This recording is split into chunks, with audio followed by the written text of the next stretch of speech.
barbershop conversation, guys. Feel free to hit the subscribe button. So I had 24 hours or 36 hours to digest what Eddie Hearn did for boxing yesterday. And what took me so long, I appreciate you guys emailing me and DMing me. What's my response? What's my response? I appreciate it. I didn't want to make an emotional response. I wanted to make a pragmatic response as it relates to this issue. And let me say this. He's going to make he has no fighters, right? He has no stable. See, Eddie Hearn is going to do it with money. Al Haymon did it with owning the fighters. Or I shouldn't say owning the fighters. Having the fighters under contract, right? And because of that, these fighters are going to demand astronomical incomes. You know remember how PBC started in the beginning? Where it looked like WWE and they had a big budget. Everyone was flying private, and because I mean they had close to $575 million, and they had the fighters as well as the cachet, right? And with that being said, he was able to put on WWE type events with boxing and overpay him slightly. But what Eddie Hearn is going to do, I don't know what the platform is going to look like itself, but he's doing the same thing and putting it on one network. You know how PBC was bounced around, Bounce TV tonight. Don't forget Andrew Tabiti, Latif Coyote. I believe that's the main event. No. Harrison is the main event. I'm sorry. Against Ishai Smith. That should be a good fight. But they put it on 5, 6, 7 different networks. What he's going to do is concentrate his audience. And although it was free boxing for all, PBC, he's going to make you pay a subscription base. I don't know if it's $20, $30, whatever the case may be. Right? And it's basically HBO, Showtime standing alone. All right? I don't know how successful it's going to be, but that's basically the platform. So you don't have to get a premium cable.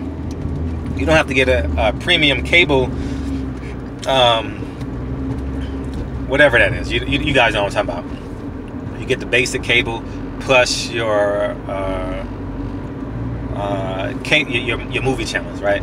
And so he's eliminating the ESPNs and all that and just giving you Showtime, which is equivalent to DATZ. I think that's how you spell it. And which in turn is going to make all these fighters rich because he has no one under contract. Now, pragmatically, the Charlos are going to be able to demand. Here's the catch. Here's the real catch to this. Similar to Stars and Power. Here's what fighters should do. In addition, right? Here's I'm going to give fighters game. In addition, so let's say PBC offers you $2 million, right? They offer you $3 million. Now here's what fighters should do. Listen to me carefully. Whatever the subscription-based number is at that point. So let's say they have 1 million subscribers, right? And Charlo is fighting Daniel Jacobs on that network, right? And they go up to 1.3 leading up to that fight, right? You get a percentage of that to perpetuity. You understand what I'm saying? In addition to your $3 million that you would be getting. You understand what I'm saying? And that will in turn, you will make more and more money as we progress. Because similar to Stars, remember when 50 Cent told everybody deactivate your stars, and so many people deactivate their stars because Power, he wanted more money for Power, a bigger budget, and they did it. And lo and behold, he got a big, I believe, I'm not sure if it was Stars, but he ended up getting Power on for more, and he got a deal with which I'm excited to see. I'm not sure if it's out yet, but the movie on Big Meech, you know, I'm really excited to see how that turns out. And I don't know who the man is. Like you guys, I've only heard stories, so I'm real eager to see how that pans out. So from that perspective, fighters are going to be overpaid, especially the first 2 years. And then they're going to find their way, and they're going to learn how to do business. Everything is going to be brand new. Eddie Hearn is going to be throwing money around. Literally throwing money around. So he'll go up to Jamal Charlo and say, oh, Showtime is going to offer you $1.7 million. We're going to give you $3 million. We're going to give you $3 million to fight Daniel Jacobs in your hometown. Since Daniel Jacobs only did 7,000 in Brooklyn, we'll give you $3 million.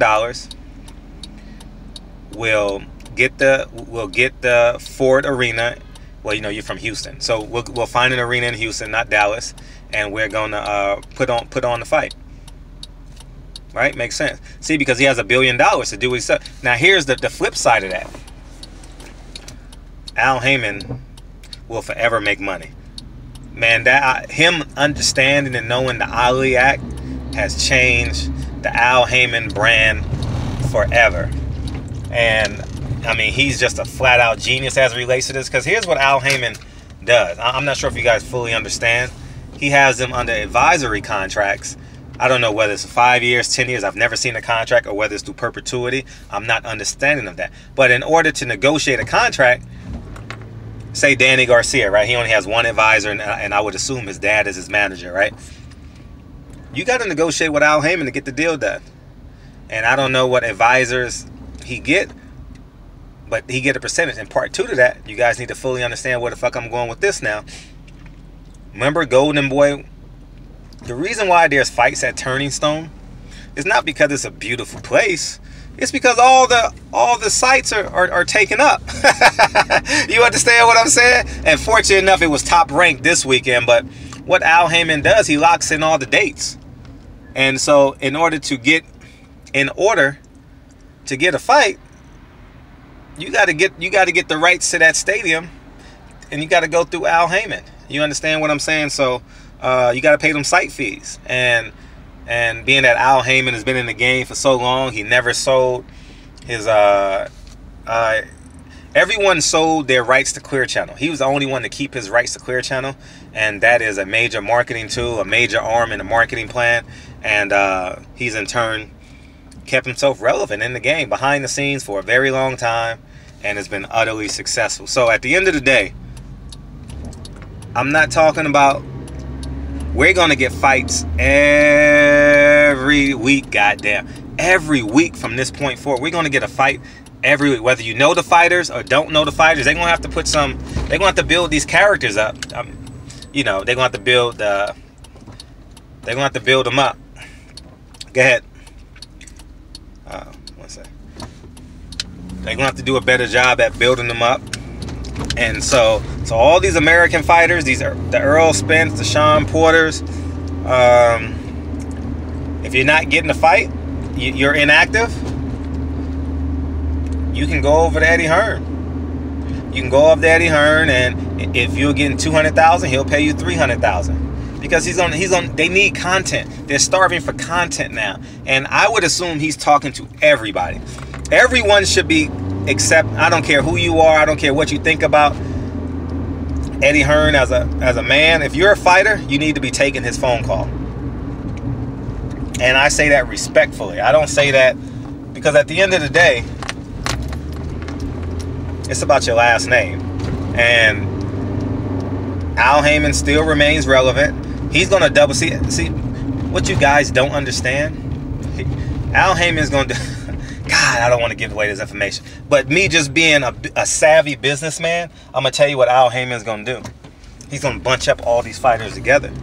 He's going to bunch up all these fighters together, same way he did Showtime, and he's going to leverage that $1 billion.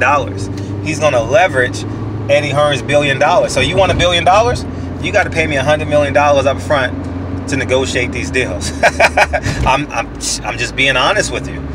You know, you're not getting over on Al Haymon. There's no way, no how are you getting over on Al Haymon. And this is just me being a pragmatic person, being a business savvy person. I haven't consistently been in these boardrooms making these deals. You understand what I'm saying? But the same way he did Oscar in terms of negotiating these contracts and getting it done. You're not getting Adrian Broner standing alone. Guys, don't think that. Think right now, Eddie Hearn is trying to do that. Don't get me wrong. Eddie Hearn is trying to call Adrian Broner and say, dude, you only got $1.3 million to fight Jesse Vargas, and you damn near, you have 14,000 people there. Here's what I can guarantee you.